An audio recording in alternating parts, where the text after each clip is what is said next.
Today, we're going to talk about how you can lose weight without counting calories. And this approach is really important for anyone who works a busy and demanding job or has a hectic work, travel, or family schedule. While counting calories can be helpful in some situations, it's not the right approach for most people. And that's what we're going to talk about today. So, the first thing you might be wondering is, can we lose body fat without tracking calories? And the answer is yes, with the right systems and strategies in place, which is what we're going to get into today. So, when the body is healthy, it can balance itself. The body wants to maintain equilibrium. So, your body likes balance. When you start eating less, your body's going to expend less energy in order to maintain that homeostasis. And this is why you see people eating 1,200 calories a day and not losing weight. The body is trying to maintain equilibrium. And so there isn't going to be any progress. Cutting calories often doesn't lead to lasting weight loss either because the body and metabolism adapt. So the metabolism is malleable. And when you're changing things, it adapts. It's very flexible. And so that's why you often don't see that lasting weight loss and why a lot of people hit plateaus as well. Also, you should be able to eat intuitively and still lose or maintain weight, which is the ultimate end goal we want to be at. You shouldn't need to track calories forever because it doesn't make sense. It's not how humans evolved to live.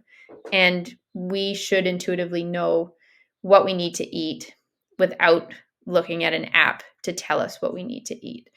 So, the problem with counting calories, the main thing is that it's tedious and it takes a ton of time. So, if you're busy, you don't have time to be plugging in everything you eat into an app. It's also not reliable or very accurate. So, for example, there's a 25% error rate on all packaged foods.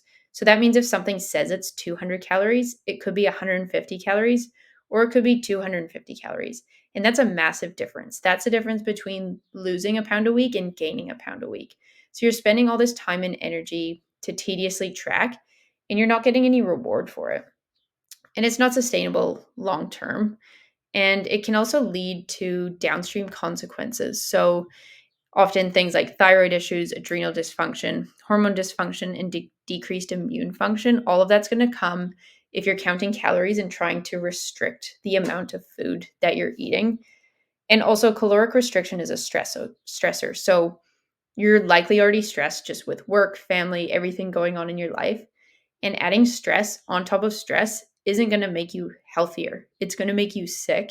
And a sick body equals body fat. When your body is sick, it wants to hold on to body fat for safety reasons. And that is just, it's not an effective way to lose body fat. Plus, the rebound statistics clearly show that cutting calories isn't enough because most people gain the weight back, which means they haven't actually fixed the issue of why they're overweight in the first place. And that's really the key that we need to be addressing here instead of just cutting calories without knowing what that underlying mechanism is that we should be addressing. So, some things you can focus on instead of cutting calories and counting is improving your energy levels. So, energy needs to be your priority. Without adequate energy, you're going to struggle to get your workouts done. You're going to struggle to cook healthy foods. Your mental energy isn't going to be there to make good food choices. And you really need all the energy you can get to start establishing these habits that are going to help you lose weight and keep it off long term. And in terms of nutrition, drinking coffee is a big one. So, fat loss requires two things: mobilization, which is moving it out of storage, and oxidation, which is burning the fat. And coffee helps with both of these. Then we have protein. You need to eat the right amount of protein for your body and your goals. So, protein is important because it helps you build muscle, stay full for longer, burn more calories, and prevents the loss of lean mass. And all of this is going to make fat loss so much easier. You also want to avoid snacking. So, frequent snacking leads to greater fat gain, and that's because the body remains in a fat making mode. And that's from this constant influx of food. So, you want to avoid eating between your meals to allow your fat making processes to switch off and your body to start burning stored fat. You also want to avoid seed oils. So, seed oils or vegetable oils are highly inflammatory and they really destroy your health. So, you want to avoid these at all costs if you want to unlock weight loss. without having to count calories. These oils clog up your metabolism and they're going to make it hard for your body to tap into its own stored fuel source, which is fat. And instead of seed oils, you want to prioritize healthy fats. So, fat doesn't make us fat despite what we've been told. We need fats. Our cells are made of this vital macronutrient, and most of the fats in Western society are not good fats. So, you need to look for good fats. And these are things like extra virgin olive oil, coconut oil, butter, lard, and avocado oil. So, those are some really good ones to focus on. And then there's meal timing. So you want to eat all of your calories within a 12-hour or less window each day. For example, from 8 a.m. to 8 p.m. And then don't eat outside of this. So this will help accelerate fat loss by letting your body tap into its fat stores and giving your digestive system a break.